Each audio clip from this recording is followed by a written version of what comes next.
لذت کی تو نہ ہوئی.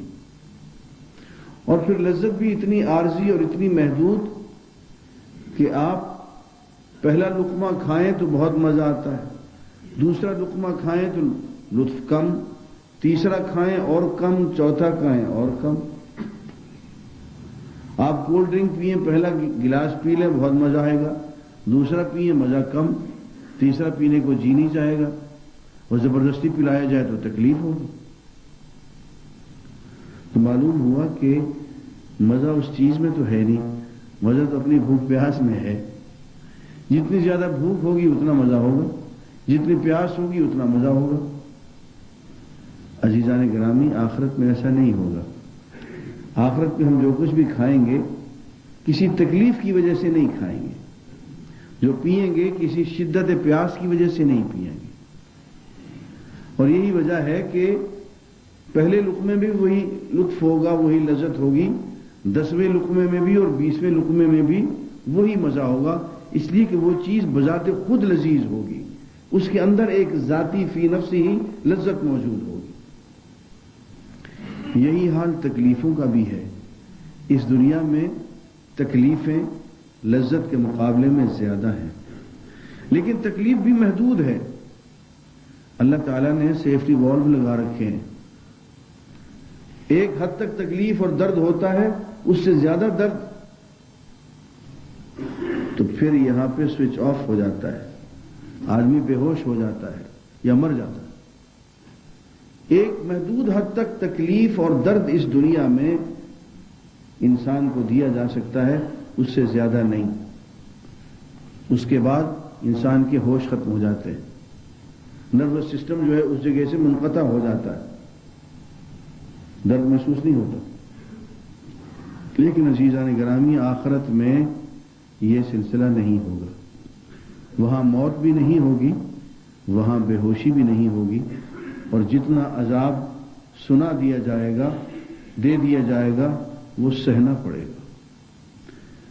اسی لیے اللہ والے آخرت کے عذاب سے بھی پناہ مانگتے ہیں کہ اس کی کوئی لمٹ نہیں ہوگی.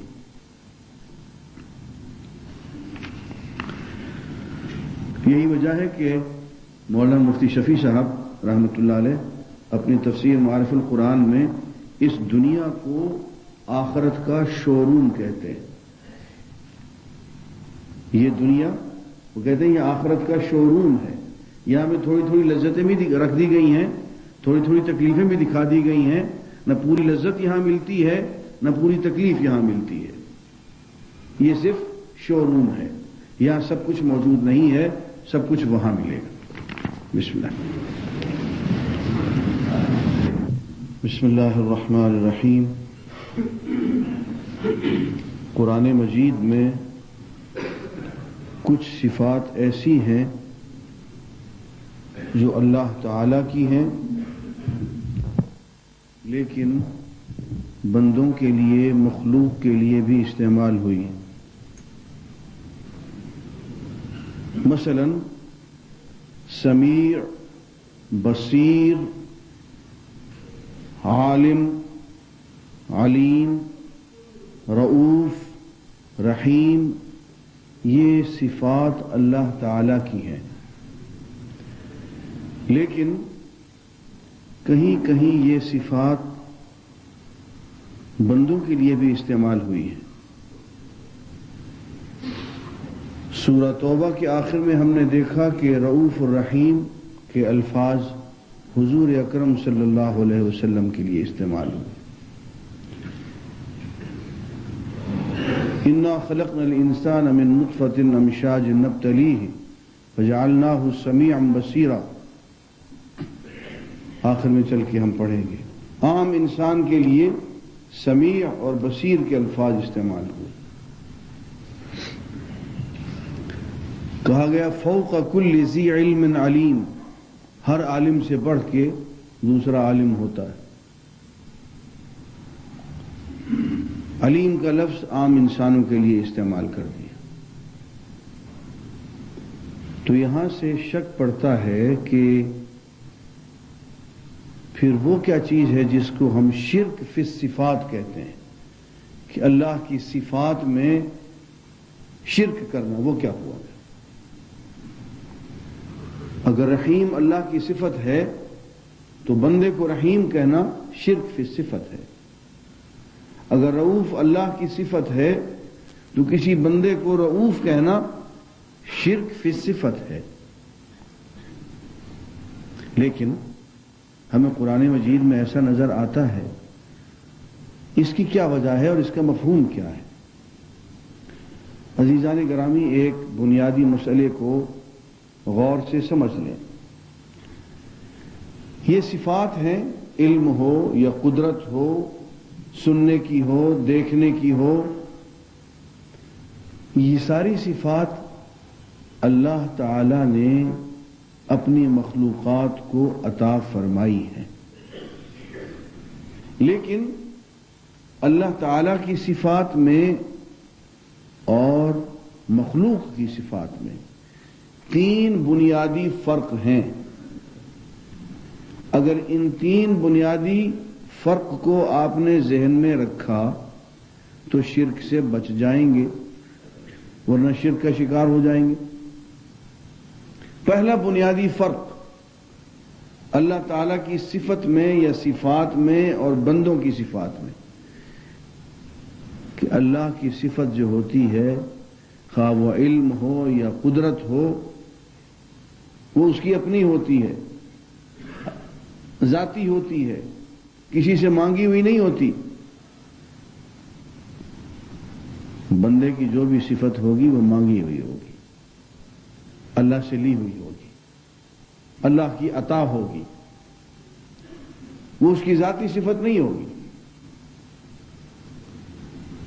یہ پہلا بنیادی فرق ہے. اللہ تعالیٰ کی جتنی بھی صفات ہیں وہ صفات ذاتیہ ہیں، اس کی اپنی ہے، کسی سے مانگی ہوئی نہیں ہے. بندوں کی جتنی بھی صفات ہیں وہ صفات ذاتی نہیں ہیں، وہ عطائی ہیں، اللہ کی عطا کردہ ہے، اللہ کی دی ہوئی ہے. یہ پہلا فرق ہے. دوسرا فرق،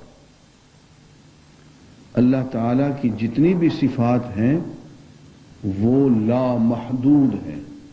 اللہ کی علم کی صفت تو اس کا علم لا محدود، قدرت کی صفت علی کل شیء قدیر، اس کی قدرت طاقت لا محدود، اس کی سننے کی طاقت، دیکھنے کی طاقت، ہر چیز، کوئی حد حساب نہیں، لا محدود.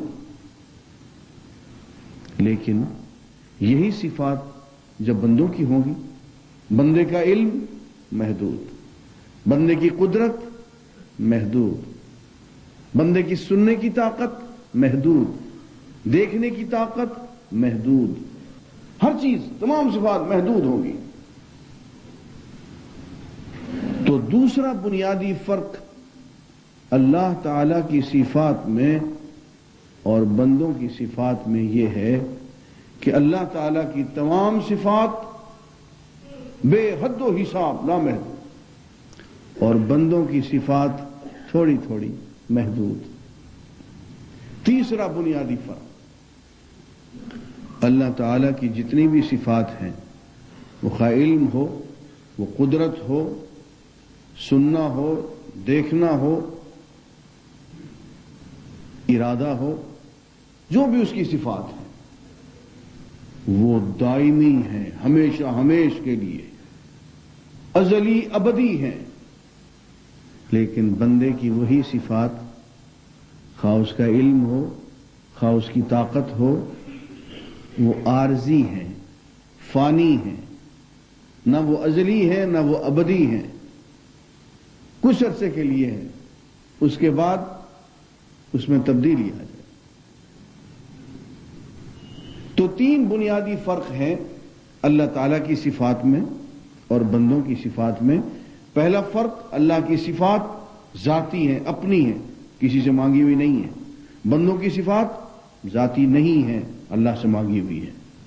دوسرا فرق، اللہ کی صفات لا محدود ہیں، بندوں کی محدود ہیں.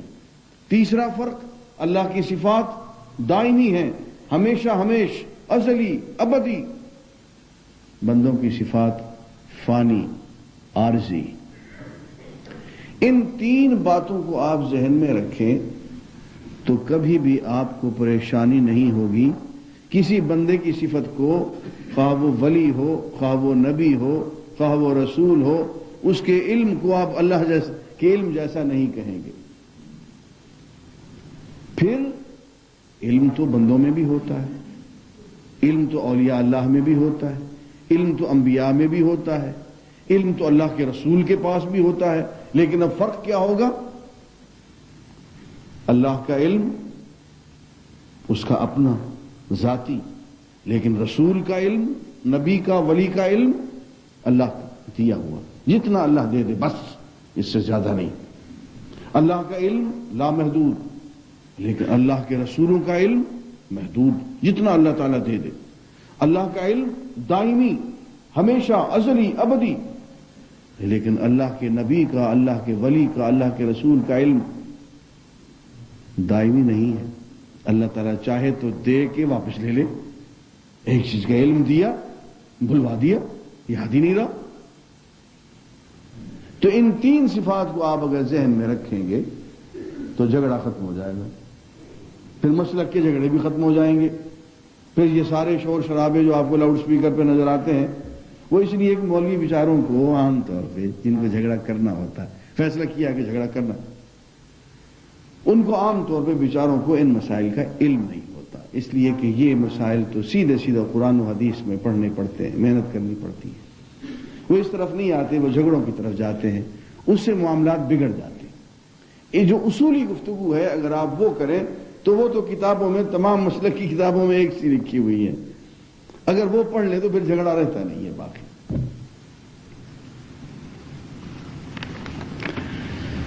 اس کے بعد عزیزان گرامی، حضرت نوح کا قصہ نکال کے دیں، پورا پڑھ کے سنا دیں، اس لیے کہ ہمارے ہاں عقائد کا معاملہ بہت زخم خوردہ ہے۔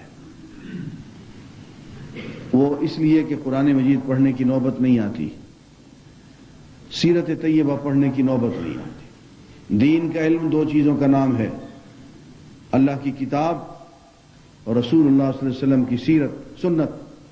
دین ان دو چیزوں کو کہتے ہیں،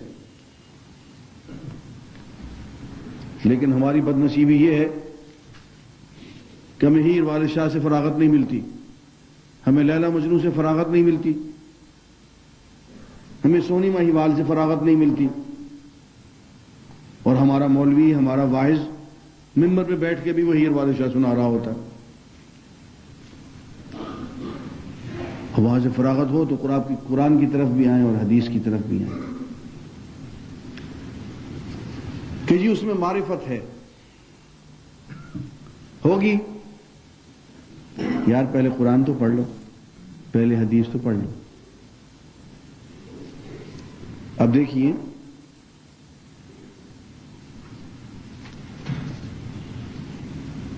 ہاں یہ حضرت نوح علیہ السلام کا قصہ ہے کہ حضرت نوح علیہ السلام نے اللہ کے حکم سے کشتی بنائی اور اہل ایمان سے کہا کہ اس کشتی میں بیٹھ جاؤ، اس لیے کہ اب طوفان آنے والا ہے۔